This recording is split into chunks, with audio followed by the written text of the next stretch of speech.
You're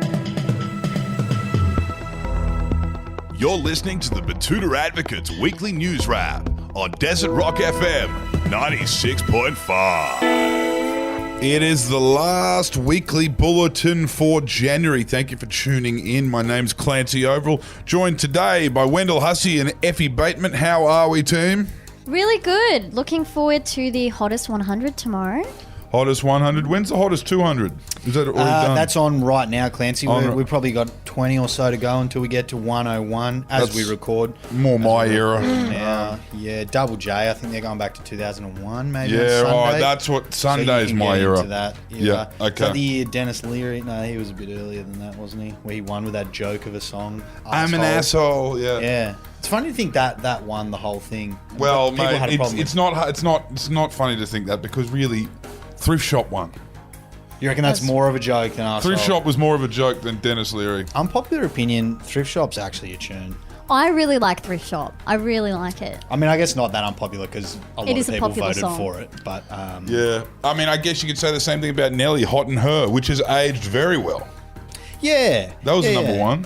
Yeah, I kind of feel for Taylor Swift and all of this when she got booted and wasn't allowed in. Yeah. It's interesting. Anyway, yeah, it's the last one for January. Only the second bulletin, actually, weekly bulletin for January. It's been a slowish start to the year, but we're getting there. But it's the last one. Yeah, the ball is rolling. The facts remain, it is the last one, even if there was only two. Yeah. What's in the news, Effie?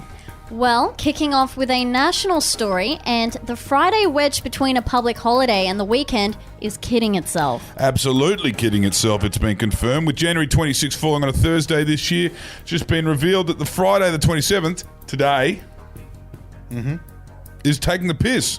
Yeah, there was a collective groan around the nation this morning, particularly amongst office people, where there was a general apathy towards the day they probably should have just taken off. We've been told over in Western Australia that plenty of people actually haven't even bothered pretending to log on. Given the time that they clock on over there in the West, everyone in the East will either be working from home or hitting the road, like Errol Parker, or getting their teeth into a glass sandwich. So it's kind of just a waste of a working day, really. Yeah, here. Our next story this week's quite a shocking one. It broke on Wednesday afternoon. Qantas flight arrives at destination as scheduled. Yeah, this was one of those had-to-be-seen-to-believe stories. After a couple of weeks of Mayday calls, alerts, and just general aeroplane and aviation fuck-ups, Qantas has managed to take a plane off, fly it somewhere, and land it without having anything go wrong. Yes, a monumental day for the supposed national carrier.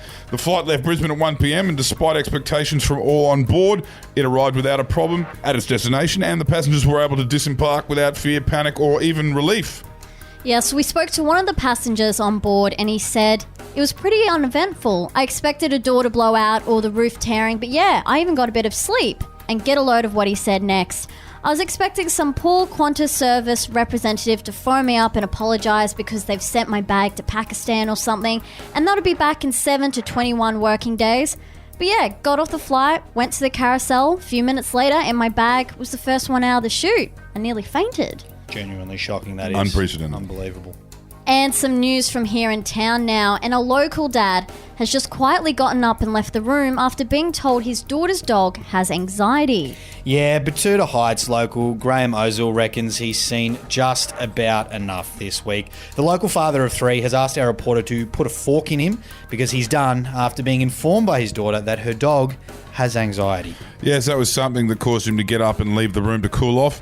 Or not even cool off, just kind of gaze into the distance. The situation unfolded after his youngest turned up with her new pupper, who she couldn't leave at her unit when she went out with the girls because the dog has really bad separation anxiety. That was enough for Graham, who remembers fondly the cattle dog Mutt that the kids grew up with that was actually able to be left at home for weeks at a time with nothing but a bowl of grain.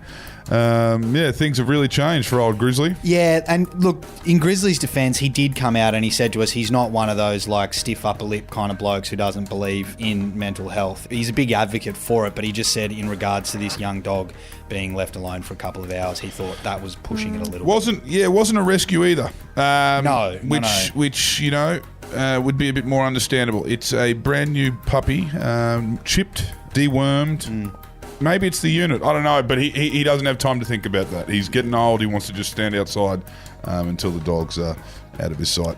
We had a hawk problem when I was growing up, so we couldn't leave dogs in the backyard if they were, under Maltese Terrier size because of the hawks. That's a very real problem. Yeah. Just disappear like a helium balloon off into the sky. It's a very, very quintessentially southwest Queensland problem. Anyway, what else is in the news, Effie? Well, wrapping up the week with some sports news, and a Chinese-Australian Rabbitohs fan can't really ignore this omen. Yes, the omen being the fact that 2023 is the year of the rabbit, according to the lunar calendar. Millions of Australians around the country celebrated Chinese New Year this week with the year of the rabbit cheered on in. It's a zodiac sign that could not be more welcomed, as it is said to symbolise longevity, peace and prosperity, providing some much-needed reprieve after several years of global pandemic, economic and diplomatic chaos. Yeah, and for Bunnies fans like Jaden Fu, it is more than welcomed, with a stacked roster and a peaking Latrell Mitchell, as well as a battle-hardened squad shaping up as one of the few contenders to knock the Penrith Panthers off their NRL perch. I believe there are also a lot of similarities between the team and the Rabbit Zodiac, Clancy, so I think it is exciting time. Yes, patience and prosperity. That is the Rabbitohs, I guess you'd say, mission statement. They're not here for the sugar hits. They play the long game. They run it up the middle, and they bring home prosperous results. Hop, hop, hop. Good luck to them. Glory, glory.